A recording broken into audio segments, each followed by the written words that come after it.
কিন্তু সমন্বয়ক হলেন আপনারা, উপদেষ্টা হলেন আপনারা। আর এখন হচ্ছে গিয়ে নিজেদের একটা নাগরিক দল গঠন করে তাদের ভুলে যাচ্ছেন। খুব সোজা, পানির মতো সোজা। আপনি ওই পানির মতো করে তাদের এনে এক জায়গায় মিশিয়ে আপনার জল পানিতে একখানে করে এখন হচ্ছে 2 ভাগ করতেছেন, সেটা তো হবে না। মায়ের তো আপনারাই খাবেন।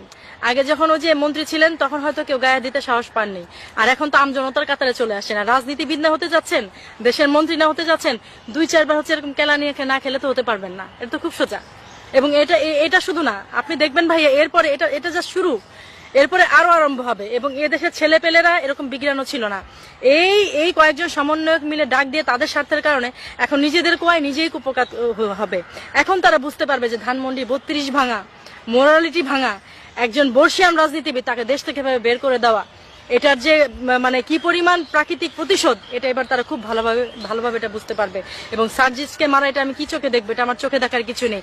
ওই যে বললাম, সবকিছু উপর থেকে ঘটে এবং প্রকৃতি তার নিজের মতো করে মানে প্রতিশোধ নেয়। নিজের কয় আপনারা নিজেই পড়ছেন। এখনো সময় আছে, যেভাবে ভালো হয়, দেশটা খুব সুন্দরভাবে গোছানো ছিল, এভাবে করে গোছানো দেশটাকে আপনারা প্লিজ নষ্ট করবেন না। আপনাদের জন্য বলির পাঠা হচ্ছি আমরা সাধারণ জনগণ। এটা আমাদের কোনোদিন কাম্য ছিল না, কারণ আপনাদের ব্যাংক ভরেছে, আপনাদের বিটকয়েনে আপনারা লাভবান হয়েছেন, আমরা হইনি। আমাদের 70 টাকা কেজি চাল কিনে খেতে হয়। রিক্সা দিয়ে যখন আসি, রিক্সাওয়ালারা কষ্ট করে বলে আপা 10 টাকা দেন, 10 টাকা আমাদের পকেট থেকে যায়, আপনাদের যায় না। এই